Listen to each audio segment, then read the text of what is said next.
Okay, question on mechanics then. So this is a velocity time graph going from 0 to 20. And it's a car journey, setting up for some traffic lights, so that's why the velocity is 0 here, and stops at a road junction, so that's going to be where the velocity is also 0. And you have to calculate the distance from the traffic lights to the road junction, so we're going to need to find this value of t here is obviously 0. We need to find the time it takes to get to that road junction or the traffic lights. In other words, we just want to solve this equation equal to 0. So if we do 0.025 t cubed minus 0.8 t squared plus 6.4 t equals 0. So we need to solve that equation now. Now for Edexcel, usually it's fine just to use the equation solver on your calculator to do that.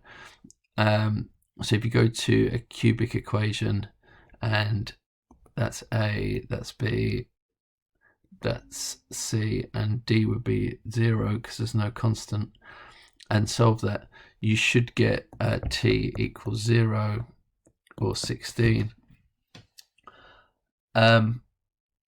Now it does say here you must show detailed reasoning. This is from an OCR exam paper. So I think what I would probably do is I would probably just carry on with the question now, because Edexcel, it's normally okay to just use your calculator to solve a cubic equation like this. However, if I had time at the end of the exam, I might try to factorize. If you did factorize this, you would find that it did eventually factorize.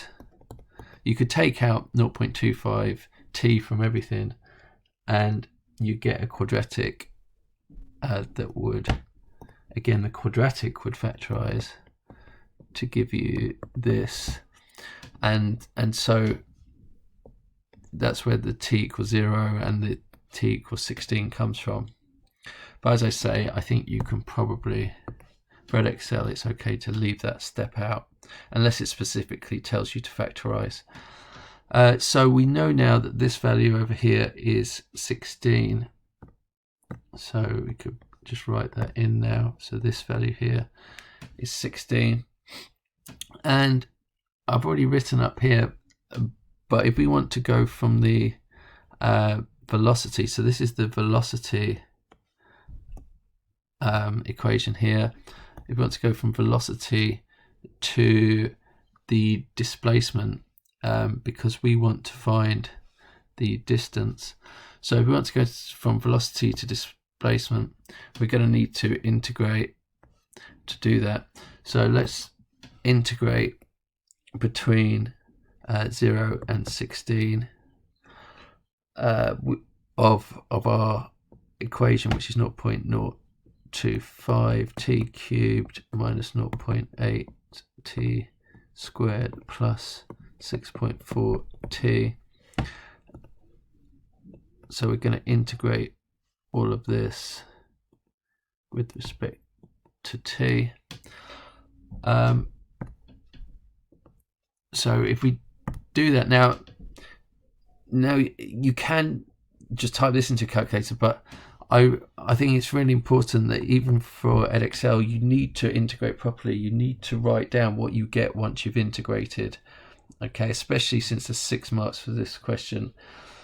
It's always a good idea to write down everything you get once you've integrated, do the whole integration properly, but then at the end it's fine to then check with your calculator, do you get the same answer by just typing all of this into your calculator with those limits.